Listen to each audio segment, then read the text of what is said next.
we ran some clinics in New Zealand recently, and we did a lot of video analysis while we were there. And one of the most common things that I saw was people not being front quadrant.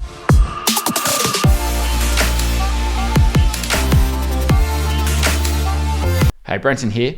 One of the concepts I find very helpful is to consider having a base position, a position that you return to every single time you take a stroke. Now, the best base position that I sort of think of is being on your side with one arm out in front, the other arm close to your side, and the shoulders are rotated to around 40-45 degrees. I like to think of that as the base position because one of the most common things that we see when we analyze strokes is there are a number of issues that when people are in this position here, that they don't tend to get into the right position. So if you think of that as your base position, it not only helps with your balance, your timing, but also your catch and minimizing drag.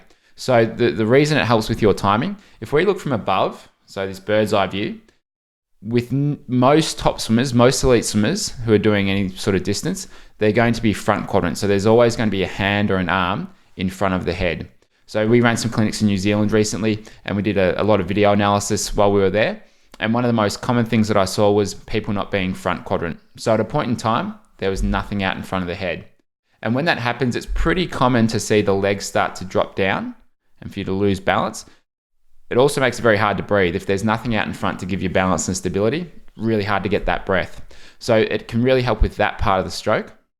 The other thing it can help with is minimizing drag. So you've probably seen in some of our videos before, we want to try and avoid the brakes on position where the fingertips start to drift up towards the surface. It creates a lot of resistance on the hand and forearm.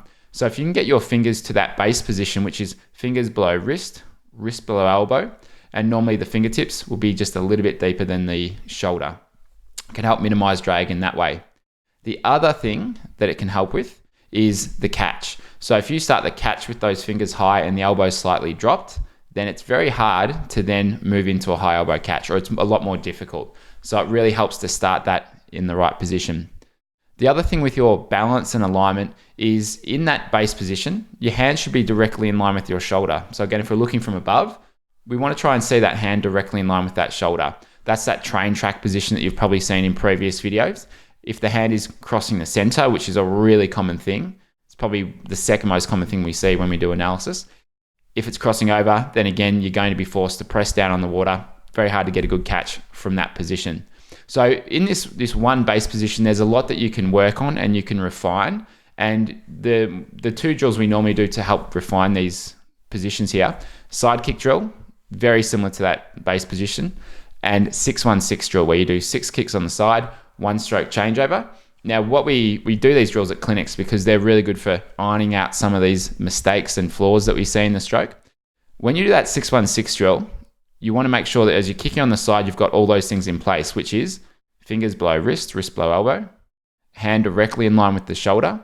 You also want to make sure that you're rotated in the drill about 60 degrees, a bit more than what you do when you swim, and also having the head somewhere in that 0 to 45 degree range. Now, when you do that side kick drill and you're getting everything in place there, as you do the 6-1-6 drill where you're doing the 6 kicks, 1 stroke, after you take that 1 stroke, the challenge is, can you get back into that very good position? What we normally find, and it's really common, after people take that stroke, the fingers start to come up, head comes off to the side, they lose that very efficient streamlined position. So just by doing that 6-1-6 drill, you can start to refine the movement and just change that muscle memory and refine the motor pattern a little bit to get you into that base position. Because if you get that right every single stroke, it helps you in a number of ways. So that's why I find it very helpful to think of that base position.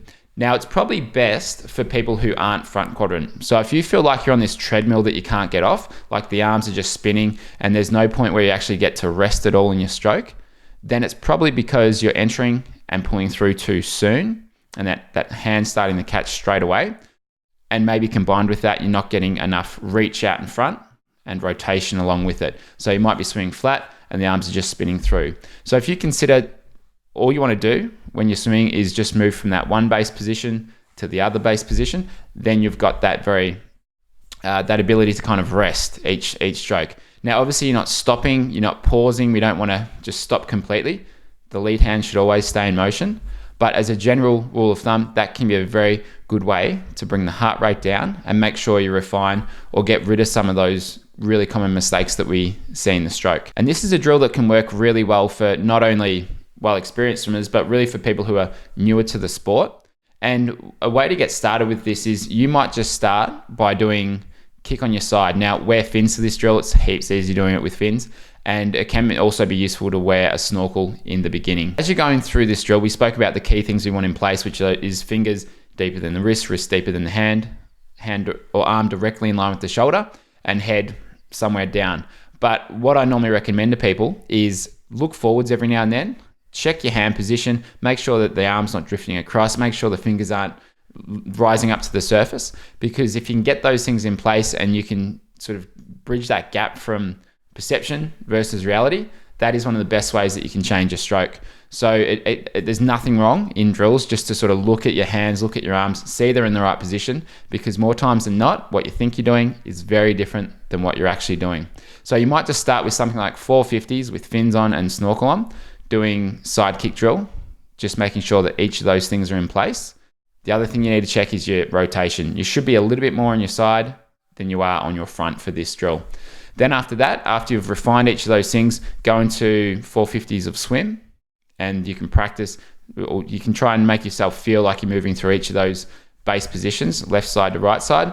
Then you can progress onto that 6-1-6 drill, which is where you do your 6 kicks on the side, take 1 stroke, and then you keep going.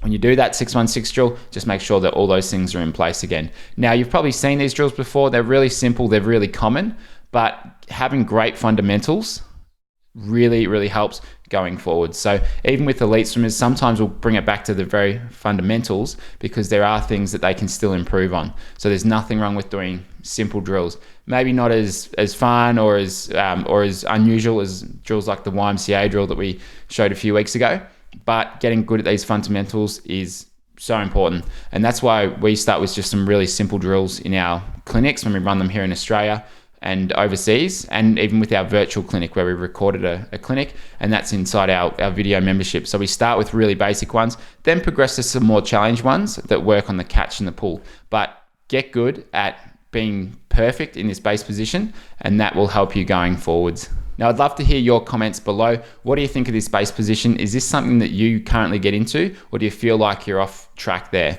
and it's something that you might need to work on? If you did enjoy this video, please like and subscribe. It helps other people find out about us. And if you'd like to take this further and you're interested in learning more about what we teach and the way we like to teach freestyle, check out the Effortless Swing video membership. That's where we teach the 5 core principles of fast freestyle, where we'll take you through some of these things like the side kick drill, finding that base position and progressing on from there. So that's all inside the video membership. It's only $55 a year and the best way to get started. And it basically consolidates and condenses all these videos that we do, puts it in a really simple step-by-step way to follow the way that we teach. So thanks for watching, and I'll see you next week.